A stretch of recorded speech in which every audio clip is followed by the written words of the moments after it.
You know, there are a few core principles that we really should all agree on that separates this country from a banana republic or a despotic regime.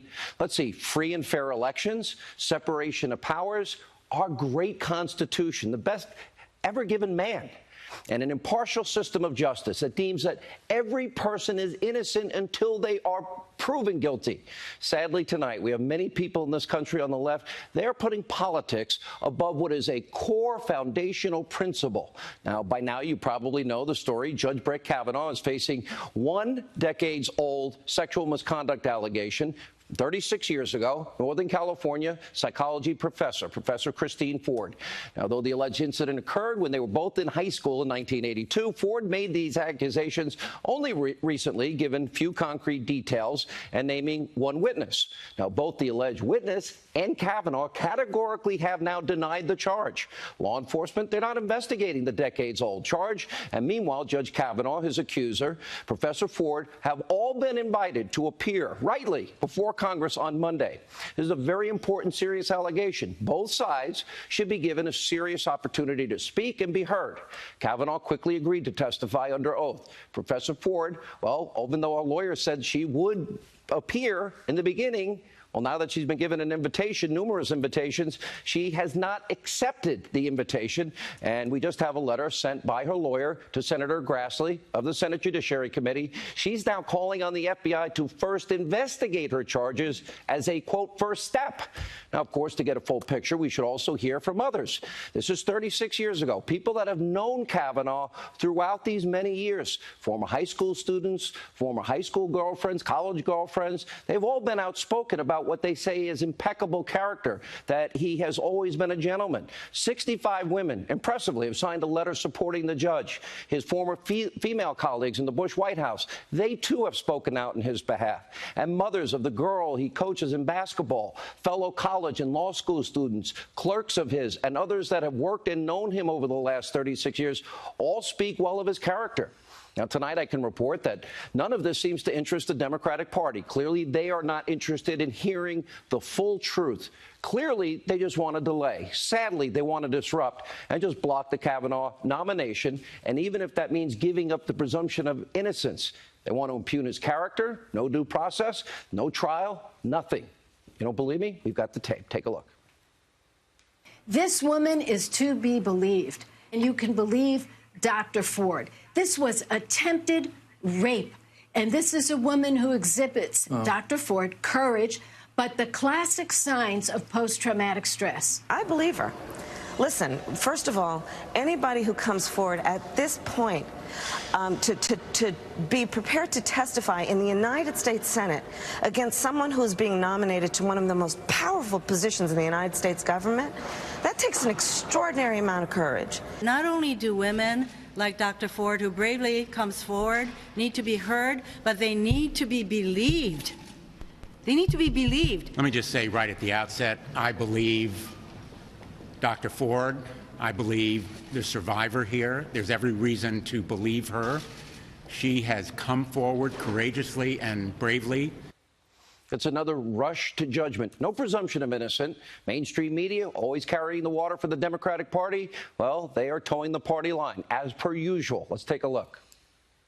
You have no knowledge whether Brett Kavanaugh did what that It doesn't matter. I believe Christine Ford because when you to come forward, she has no there's no enticements for her to come forward. By the end of the week, if Judge Kavanaugh decides he doesn't want to go through this, it isn't worth it. He doesn't want to. Maybe he can win, but he doesn't want an asterisk. I mean, it wouldn't surprise me if he chose to withdraw and chose to back down. The reality is, I see it right now. Probably this nomination is cooked, and he doesn't. Is he willing to accept that when the time comes and withdraw it? Or not. We need to judge Brett Kavanaugh not just on what he may or may not have done, but how he treats a woman's pain.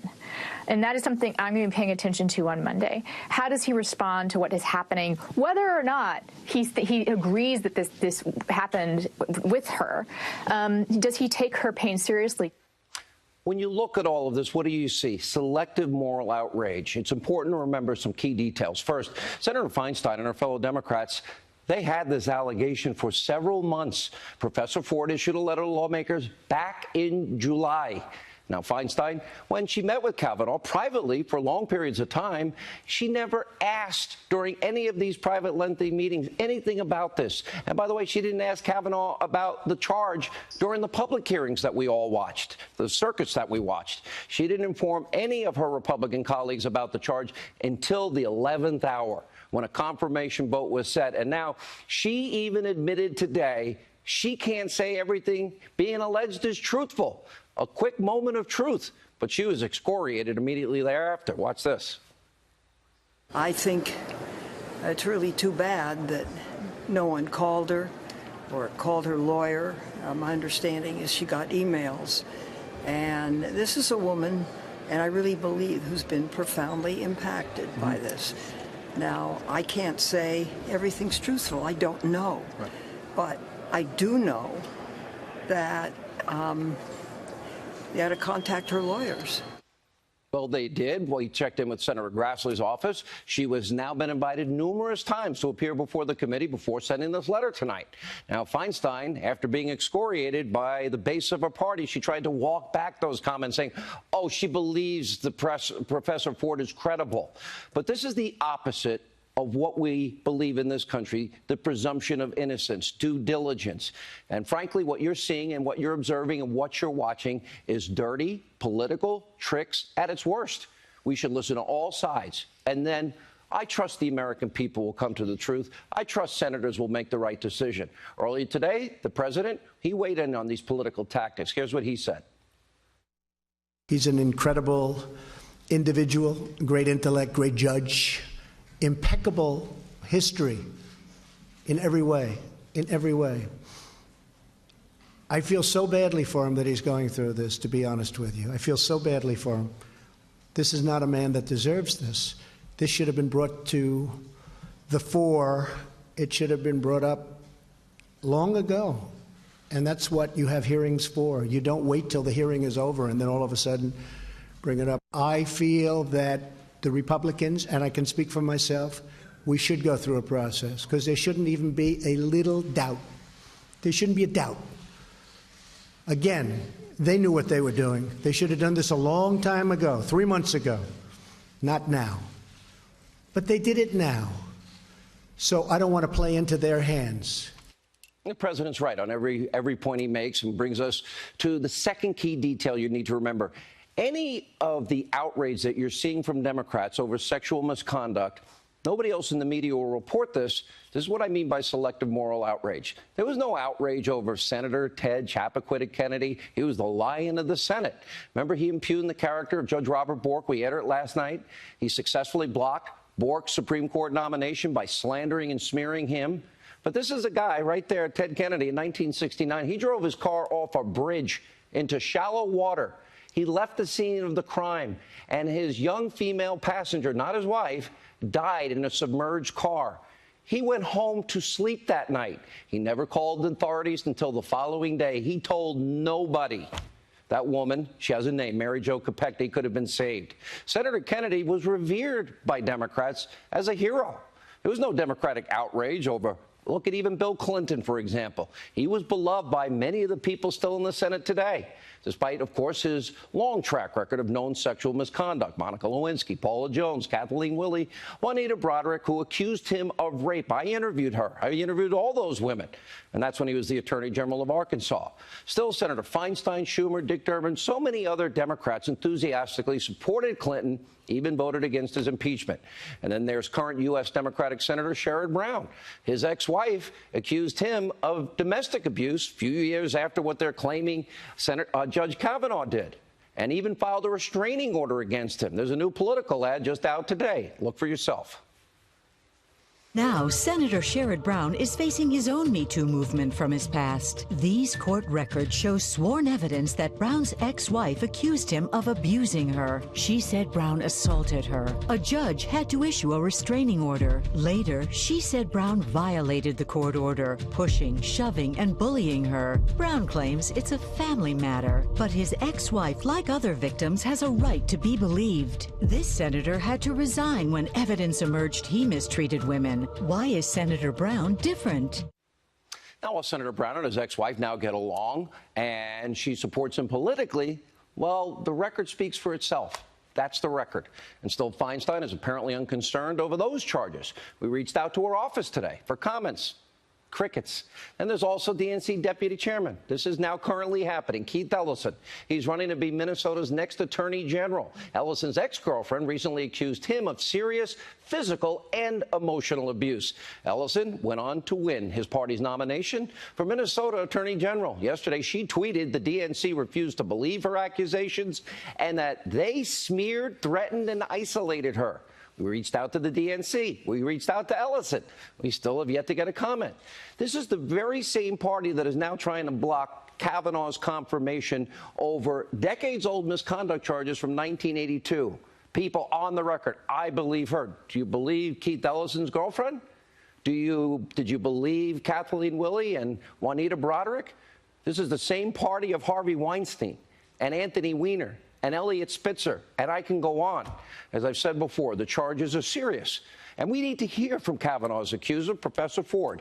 But when Democrats tell you they want to get to the truth, that they truly care about misconduct allegations, frankly, I think we've just proven they're simply lying. Selective moral outrage, rushing to judgment, no presumption of innocence. The American people are smart. They see what's going on. Every American deserves this fundamental principle of presumption of innocence. You all deserve it. And Judge Kavanaugh deserves it. And the woman making the allegation deserves to be heard. These are serious allegations. But what you're seeing is a political tactic that we have seen many times. They did it to Judge Bork. They did it to Judge Clarence Thomas. And now it's Judge Kavanaugh. So you also have a right to be skeptical. And we're going to have more on this throughout the show. But thanks to President Trump, we have important developments on the deep state tonight. And we do have a disruptor in chief. We have somebody that's breaking dishes and exposing the deep state. And now that house of cards is crumbling down. Yesterday, the White House announced the president is declassifying key FISA documents that should upend several key corrupt former officials. Now, we've specifically talked about pages 10 through 12, 17 through 34 of the June 2017 FISA application on Carter Page.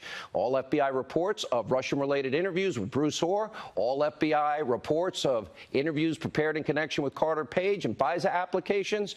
Well, we're now awaiting the release of these important documents, which should rock the deep state to its core. And by the way, that means information, emails, texts, Comey, Page, Strzok, Andrew McCabe, Bruce Orr, Christopher Steele. Let's see it all. Where is Spartacus when we need him? Also tonight, Congressman Adam, Shifty Schiff. He's worried that all his lies about phony Russia collusion will be exposed. He's calling the declassification of abuse of power. Well, that this will put the country at risk. And, quote, this is evidently of no consequence to the president who cares nothing about the country and everything about his narrow self-interest.